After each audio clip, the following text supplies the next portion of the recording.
first we build the Skeld, then Mira HQ, and now, finally, for the third installment of our Among Us map series, let's build Polus. If you watched the previous episodes, you should be able to tell from our template here, this is going to be a little bit bigger than both of those maps, so I'm going to break things up into sections to start with, not only for me to build, but for you guys to follow along with as well. That was the plan, and this is meant to be where I start placing the ground in, you know, all the purple stuff between where the building should go. Yeah, it turns out, since I updated the little tiles mod from my previous version, it now just won't show any sort of little tiles construct in any of my replays at all. Oh, and it crashed. Yay. So unfortunately, since I can't show you the building process, we'll just have to take a tour of the finished product instead. And when you start a new game of Among Us on the Polus map, you'll spawn inside the dropship. Pretty similar to the original, and I just about managed to fit all 10 chairs in here. They are actually usable though, and I love how you can just straight up build and design your own functional blocks like this. It definitely adds another level to the game. The ship itself, on the outside at least, pretty much looks the same as the one I built on Mira, so if you are curious about the build process, pretty much all of the techniques I used in this entire build are featured in my previous Among Us videos. And there's a lot going on here, so I'm going to try not to get too distracted. Let's start on the left hand side. Oh, and the doors slide up and down, not sideways, as in most cases. There wasn't actually enough room left for the doors to actually open sideways. While building, I did grab a recording, just so you can see a little clearer what's actually going on here.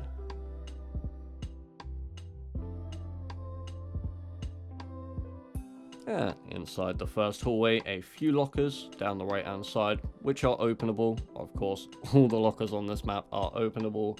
Loads of detail in here, and down the end, security is pretty much what you'd expect. Lots of screens, even more tapes, and we do have a working vent / cave system too, but I'll come back to that later. For now, let's check electrical without dying. That would be nice. We got the big power converters in here. Like, I know it's not a perfect transformation, but I love the sense of scale you get when going from 2D to 3D like this. And of course, in the center, we have our interactable lights box, and then all of this sectioned off by this barbed wire fence wrapped around the outside. Right, the next section would be through these doors. We'll just jump into here quick. To the right, the first of the O2 rooms with a big tree hooked up with wires to the screen in the center. I'm sure this is doing something important. It looks cool though. And just down back out of here, we also have a second little O2 room, and this one seems to be for just filling up bottles with oxygen that's produced by the tree. Lastly, on the bottom side of this area, we have the boiler room. We got a massive tank and all of those pipes leading off into the walls. And right under the floor here, there's actually a reservoir, which you can see the bigger pipes go down into, and of course, the turnable valves on top as well. Now, I think that's pretty much it for the left-hand side. We do have the 3 buildings in the center area here. The first with the giant turret is obviously weapons. There's not too much stuff going on in here, to be fair, but up from that, we have communications, and I swear to God, this is the room I die the most in. Well, apart from specimen, but we ain't there yet. And the last of these 3 little middle rooms, we have the storage room. And for one of the smaller rooms, there's a hell of a lot of detail. Moving back down the way to the middle section, we've got a little entranceway leading into the main hall. Plenty of detail around to keep your eyes busy. And through to the left, we have the first office. Cute little coffee machine with cups and stuff on the side. Obviously the big oval table in the center with the emergency button. Gotta love that. I've got to say the carpet design in here looks really cool too. I do like the blues. But I think the second office around here with all of its detail actually has my favorite wall design on the map. Now, it looks kind of complicated, but as you can see, each one of these panels is actually tileable, so surprisingly, it didn't actually take me too long to build this room. I just designed one tile and copied it around for all the walls. Now, the last main room in this section is admin. I'd say this is too many books. It took me ages to place them all, but, well, you can never really have too many books. In the center, we also have the main holographic console actually displaying the Polus map, or as close as I could get with like tiny little blocks. Off of admin is decontamination, very square in here. This then leads through to speci, although to be fair, for something as simple as corrugated walls, I really like how this hallway fills. In here you can see I've simply used slices going back on each other, which we've then tiled out to create this effect. And then up this way we have speci. Really? And through the second decontamination room we have a little bathroom. And while it looks rather run down, these 2 toilets right here are the only 2 toilets spanning 3 entire maps in the Among Us universe, as you can probably tell. Oh, and if you ever run into this problem, don't worry, it's not gone forever, it's just disappeared for some reason. Just press F3 and A to reload all the chunks and it should sort that problem right out.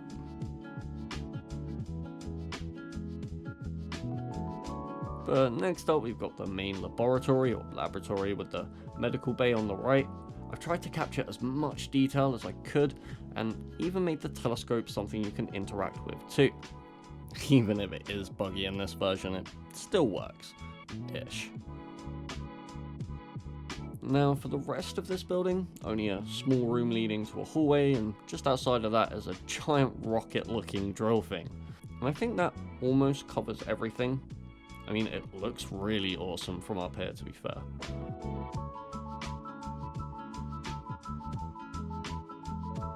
But lastly but not least, there is actually a working vent system in this map, so if we drop down into one of these holes, we can go all the way through to where we'd expect to pop out on the other side.